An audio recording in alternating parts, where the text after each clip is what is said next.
কিভাবে দেখলেন আসলে তারা কেমন যে সুলতান বাসু ছাড়া অনেক জায়গায় কিন্তু অনেকেই অনেকে পাশে দাঁড়াচ্ছে মানবিক কাজ করছে তো আপনারা এই জিনিসটা কিভাবে দেখছেন অবলম্বন এই যে রাজনীতির পাশাপাশি কিছু মানবিক কাজ, সামাজিক কাজ, ধর্মীয় কাজ, এই কাজগুলো কিন্তু করতে হয়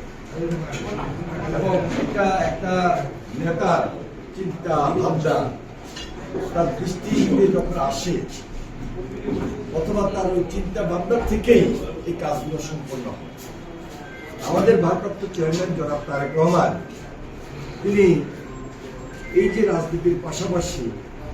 বিশেষ দিকগুলো খুব নজরে রাখেন। সুলতান বাপ্পি তার একটা উৎকৃষ্ট প্রমাণ। সে বিগত আন্দোলন সংগ্রামে যথেষ্ট সংগ্রামে লিপ্ত ছিল এবং তার রাজনৈতিকভাবে সে একটা সংগ্রামী জীবন বিভিন্নভাবে বিভিন্ন সময়ে নিজেকে উজাড় করে দিয়েছে এবং আন্দোলন সংগ্রাম করতে গিয়ে ব্যাপকভাবে সে ক্ষতিগ্রস্ত হয়েছে, অত্যাচারিত হয়েছে, নির্যাতিত হয়েছে, হামলার শিকার হয়েছে। আমরা যতটুকু পেরেছি প্রাথমিকভাবে তার প্রতি নজর রাখার চেষ্টা করেছি আমাদের দলের সকল পর্যায়ে তৃণমূলের নেতাকর্মীরা, কিন্তু বিশেষভাবে আমাদের ভারপ্রাপ্ত চেয়ারম্যান জনাব তারেক রহমান তার যখন দৃষ্টি গোচরে আসে